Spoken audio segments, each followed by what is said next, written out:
Hi everyone, Devin Roberts here, and today we're going to be breaking down one of the best fantasy series of all time, the Stormlight Archives by Brandon Sanderson.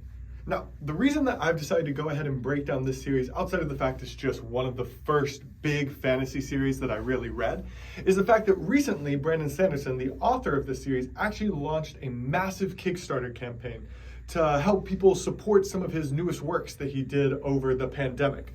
And actually that Kickstarter wound up being the most funded Kickstarter in history, launching not only his books, but his name into stardom. This was one of the first fantasy books that really got me into the genre, so I wanted to break it down here for you guys. One of the most important aspects of Roshar is the high storms. These high storms actually roll across the topography of Roshar every few days, completely decimating the land. They actually roll from west to east, meaning that this storm starts off at a hurricane level storm on the west coast of the nation, ravaging that land, and slowly dissipates weaker to the east, and then does it repeatedly every few days.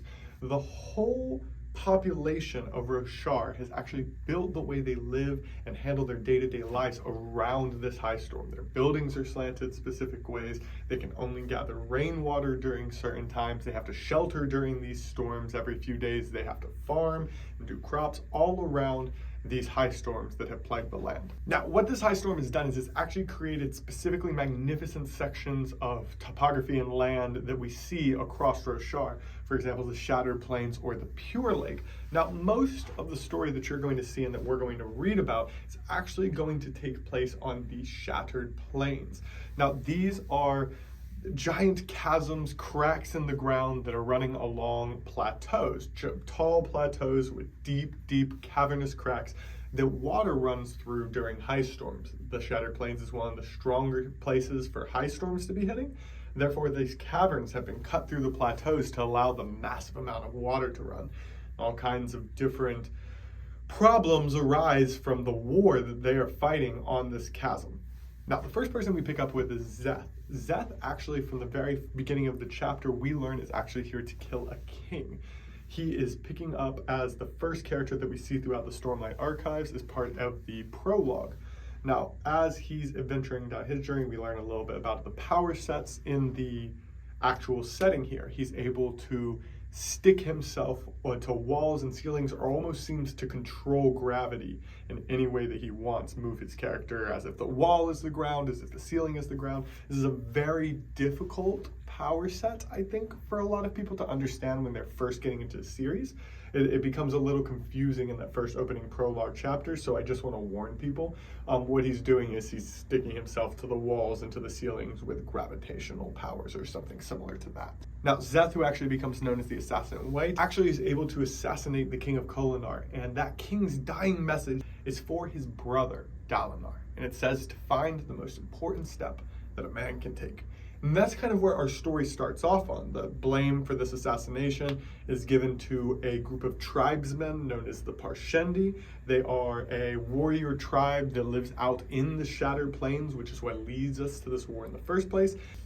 The cousin of the Parshendi in the Shattered Plain are actually known as Parshmen. These Parshmen live as slaves in regular society. We have kind of a sect of these people who are out and live on the Shattered Plains as somewhat savages, warrior tribes in the Parshendi. And then we have the slave class of them known as Parshmen, who actually serve in everyday life. And this conflict of the Parshendi having sent the Assassin in White to kill their king actually is what leads to the war on the Shattered Plains. Now, we pick up with who will be the primary character you are following through this story, who is Kaladin Stormblessed. Now, we see a little bit about him and his history in a couple of his first chapters, but as the story progresses, you will find out that Kaladin is going to the Shattered Plains and is having to serve low-rankingly in an army against his will. He is essentially a slave in the army to a very less than nice man who he is attempting to serve enough that he can find a chance to escape. The story is about the war between the Parshendi and the Alethi, who are the per se human race on Roshar, and how Kaladin and his heroisms fit into that story. Now, one thing we know about Roshar is in some of its history, we had an order of heroes known as the Knights Radiant. The Knights Radiant were imbued with magical powers that granted them the use of not only impressive feats, but magic swords and armor that we call shard blades. And what shard blades do is they're actually a sword, much larger than a sword should reasonably be.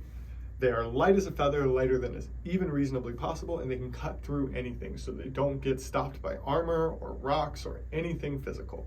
And if they cut through you, say you were to have your arm cut through by a shard blade, instead of your arm just chopping off like a normal arm, what it would do is the arm above the point where you were cut would actually die. So it works a little bit differently than classic weaponry, but is a very important aspect as we're moving into this story. The heroes, the Knights Radiant, the ancient heroes, are gone. They have left, forsaking their ancient oaths of life before death, strength before weakness, and journey before destination, leaving the shard blades behind for the world to defend itself.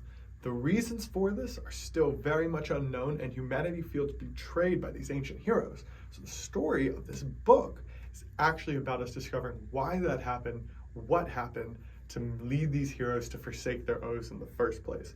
Guys, the series touches on ideals, honor, oaths, class, race, and gender relations. It talks about the follies and anxieties of leaderships and the depressions and hellish torment of slavery. I don't mean in the series, I mean in this book. The first book does that. Series goes on and expands on so much more, but guys, for the 1,000 pages, you can get a A-class fantasy book without very much commitment, at a relatively easy reading level, with all the meat and potatoes you want, and it's not going to feel like an elf and dwarf ran classic fantasy world like you're used to.